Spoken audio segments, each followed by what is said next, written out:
सर्वमंगल मांगल्ये शिवे सर्वार्थ साधिके शरण्ये त्र्यंबके गौरी नारायणी नमस्तुते। या देवी सर्वभूतेषु शक्तिरूपेण संस्थिता नमस्तस्यै नमस्तस्यै नमस्तस्यै नमो नमः। माँ भगवती के श्री चरणों में नमन करते हुए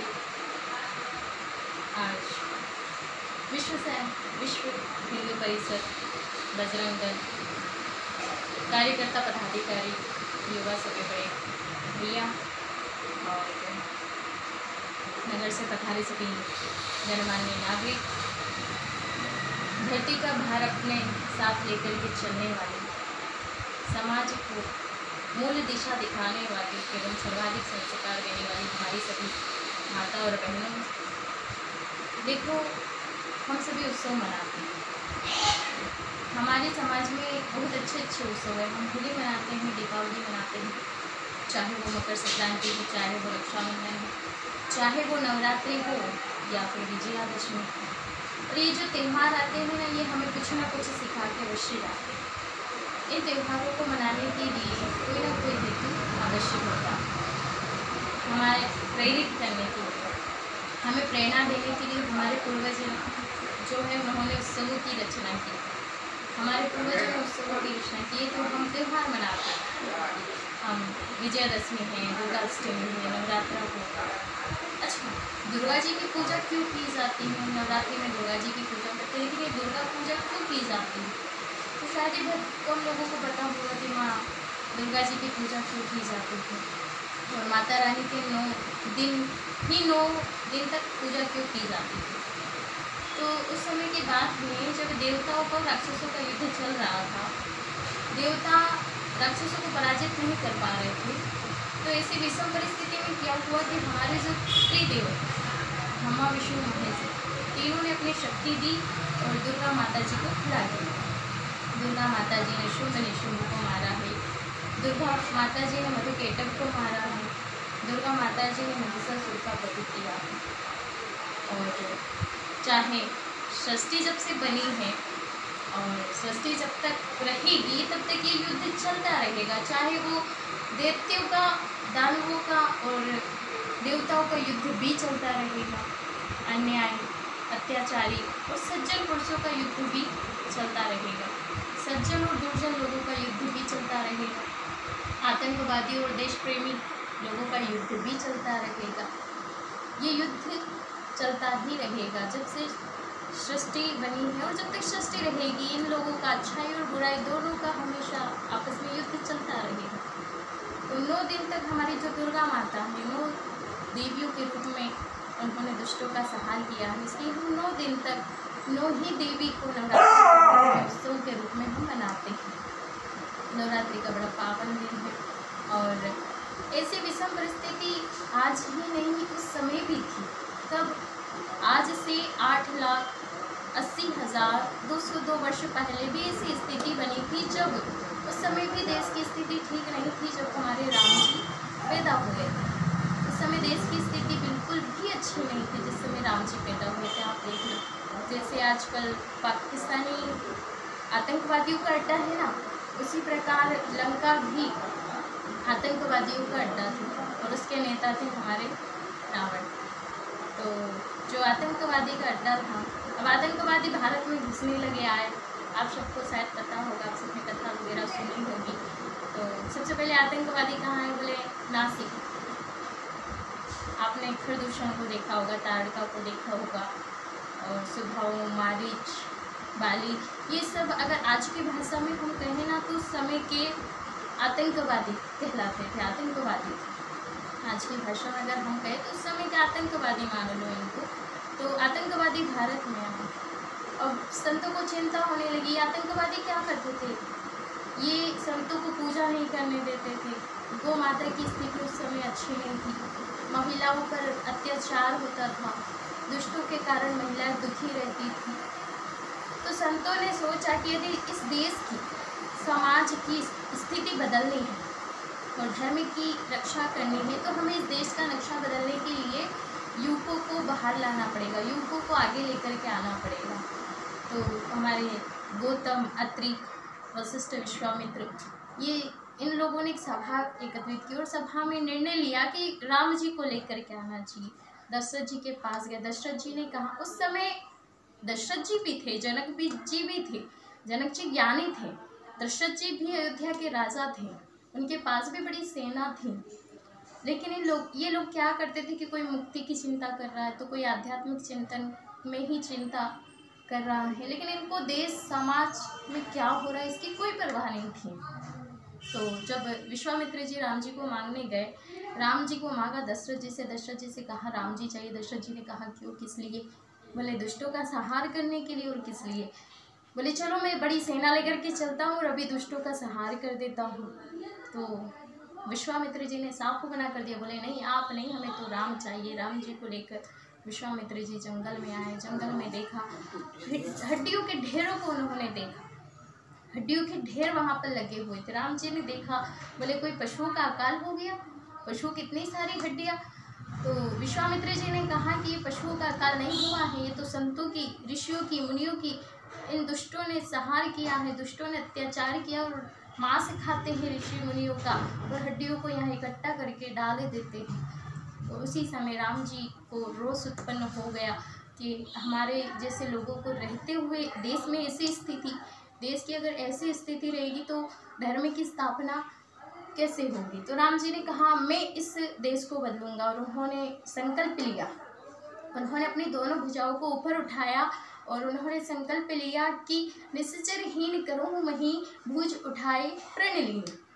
राम जी ने उस समय अपनी दोनों भुजाओं को खड़ा करके प्रण लिया कि मैं बदलूंगा, मैं इस देश की स्थिति को बदलूंगा और मैं राक्षसों का संहार करूंगा। उस समय तक तो ठीक था और राम जी ने ऐसा ही किया, राक्षसों का संहार कर दिया। लेकिन जब राम राजा बनने वाले थे, राम जी जब राजा बनने वाले थे, संतों को फिर चिंता होने लगी। संतों ने सोचा अगर राम जी राजा बन गए तो इससे धर्म की स्थापना कैसे होगी। आज राम जी राजा बने, यदि राम जी राजा बनते तो केवल राजा राम ही कहलाते थे, लेकिन आज मर्यादा पुरुषोत्तम राम कहलाए किसकी वजह से? केवल एक माता केकई की वजह से। आज केकई ने जीवन में जो किया है वो शायद ही कोई स्त्री कर सकती है।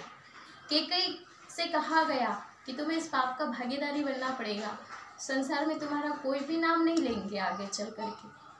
केकई ने कहा मैं ये नहीं कर सकती। संतों ने कहा बोले देश की, समाज की अगर स्थिति को बदलना है, धर्म की स्थापना करनी है, धर्म की रक्षा करनी है तो आपको ये सब काम करना पड़ेगा। उन्होंने ऐसा ही किया, जबकि माता केकई से ज़्यादा प्रेम राम जी को कोई नहीं करता था। यानी कि माता कौशल्या भी राम जी से इतना प्रेम नहीं करती थी। माता केकई ने 2 वर मांगे, भरत का राज्याभिषेक और दूसरा राम जी को 14 वर्ष का वनवास। राम जी बन गए, आभूषण साथ में नहीं लिए, वस्त्र साथ में नहीं लिए, क्या लिया? केवल धनुष और बाण। बोले शक्ति होगी तो हम कहीं भी आ जा सकते हैं, शक्ति साथ में होना चाहिए, शस्त्र साथ में होना चाहिए तो हम कहीं भी मुकाबला कर सकते हैं, हमें डरने की आवश्यकता नहीं रहती। राम जी ने अहिल्या को समाज में लेकर के आए। अहिल्या जैसी नारी जिसका समाज ने त्याग कर दिया, जो समाज में रहने की अकेली महिला, आज अहिल्या को सब लोगों ने बुरा भला कहा। अहिल्या एकांत में रहने लगी, लेकिन एकांत ऐसा होता है कि एकांत पत्थर बना देता है इंसान। आज राम जी अहिल्या माता को समाज में लेकर किया। राम जी आगे चले, शबरी के बैर खाए। बोले आज अगर मैं ये झूठे बैर नहीं खाऊंगा तो आगे चल कर के दुनिया में छुआछूत कैसे मिटेगा, ये भेदभाव का जो अंतर है वो कैसे मिटेगा। तो राम जी ने वो सब कार्य केवल एक देश की स्थिति, समाज की स्थिति और एक धर्म की रक्षा बनी रहे, इसलिए यहाँ सब किया। हमें राम जी की कथा से यही सब सीखना चाहिए। हम कथा सुन लेते हैं पर उससे हमें क्या शिक्षा मिलती है वो नहीं ले पाते। आज 2 ऐसे महापुरुष थे, एक है राम जी और एक है कृष्ण जी। राम जी ने क्या किया? राम जी ने जब तक हमारे पास शक्ति नहीं होगी दुनिया हमें पूछती नहीं है, जब तक शक्ति होगी हमारे पास तो सब लोग हमें पूछते हैं। आज राम जी ने हनुमान जी को रावण को समझाने भेजा, क्या रावण समझा? नहीं समझा। रावण को समझ में नहीं आया, सीधी सादी बात, लालू के भूत बातों से नहीं मानते हैं।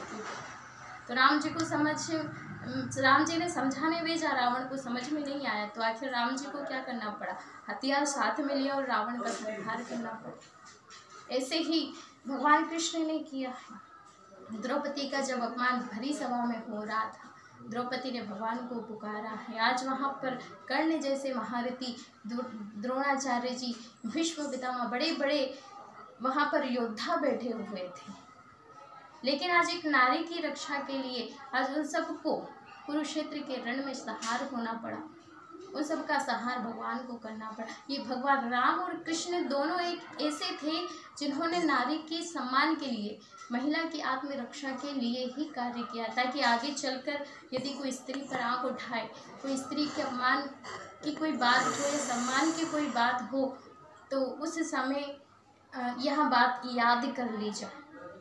तो हमारे राम जी और कृष्ण ने भी धर्म की स्थापना के लिए और देश और समाज की स्थिति बदलने के लिए यहाँ सब किया है। आज हम फोटो देखते हैं सभी के देवी देवता, जो भी आप देखते हो, तो देवों की अगर फोटो देखोगे तो किसी है देव एक, हाथ दो है, लेकिन वाहन उनका एक है, और शस्त्र भी एक ही हाथ में रखते हैं। आप कृष्ण जी को देख लो, उनके पास एक ही सुदर्शन चक्र है। भगवान भोले बाबा को देख लो, उनके पास एक त्रिशूल है। और हमारे नारायण भगवान को देखो, उनके पास भी सुदर्शन चक्र है। और हमारे राम जी को देख लो, धनुष बाण रखते हैं। तो पुरुष जो देव है वो उनके हाथ है दो, लेकिन शस्त्र है। लेकिन आज कभी भी देवी माता की फोटो देखोगे तो उनका हाथ है 8, लेकिन सबसे बड़ी बात कि 8 हाथों में उनके शस्त्र हैं। और हमारी मैया रानी महाकाली शेर पर सिंहवासिनी, शेर पर वास करती है, शेर पर की सवारी मैया को दी गई है। आज शेर जो जंगल का राजा होता है, आज उसका राज तिलक करने की आवश्यकता नहीं होती, वो तो जन्म से ही जंगल का राजा होता है। किसी को मोर दे दिया, किसी को हाथी दे दिया, बोले तुम हाथी पर सवारी करो, किसी को बैल दे दिया, बोले तुम नंदी पर सवारी करो। आज मैया को, आज शक्ति को, अष्टभुजा धारणी को, शेर की जो जन्म से ही पुकार होता है, जो किसी से नहीं डरता, आज वो माता को सवारी दी गई है।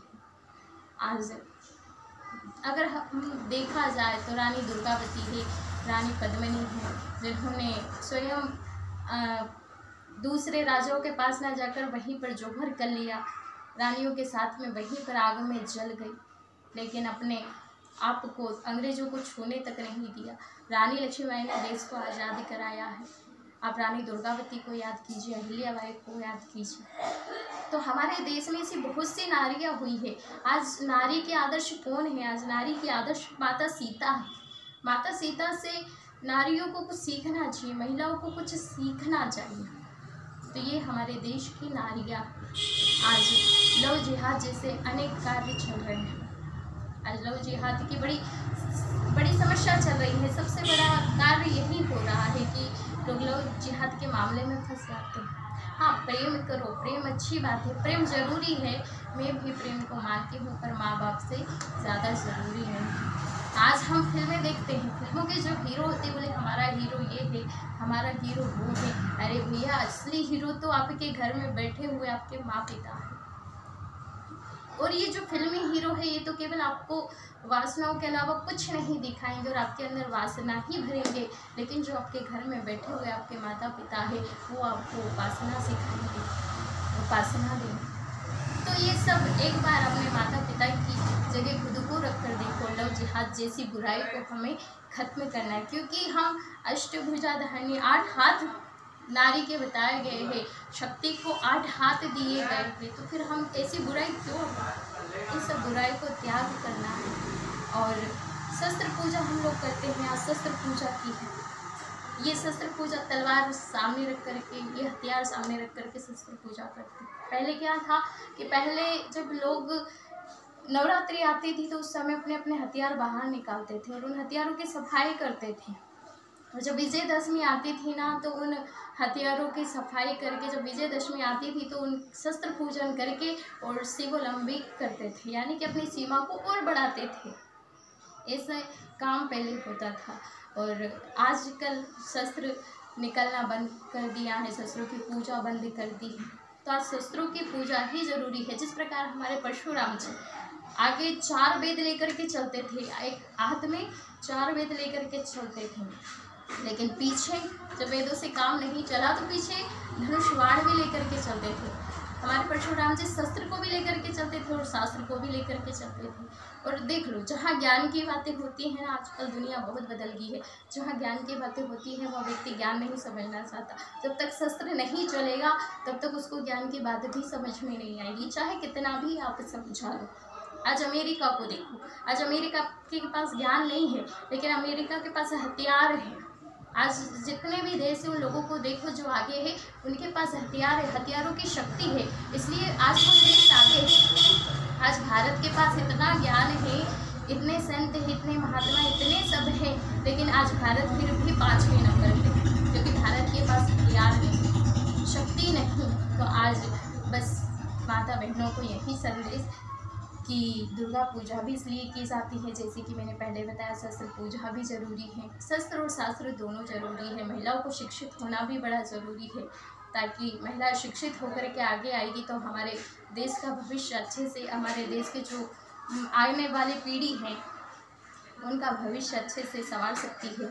तो नारी अबला नहीं सबला है, तो नारी को अष्टभुजाधारिणी के रूप में कार्य करना और अच्छाई के मार्ग पर चलकर यह सब कार्य करना है। तो शस्त्र पूजा का कार्यक्रम विश्व हिंदू परिषद, बजरंग दल और दुर्गा भाई मातृशक्ति के द्वारा प्रति वर्ष, अब रोज़ तो नहीं कर सकते, रोज़ करो तो अच्छी बात है, रोज़ नहीं कर सकते, लेकिन प्रति वर्ष एक बार नवरात्रि में अवश्य किया जाता है।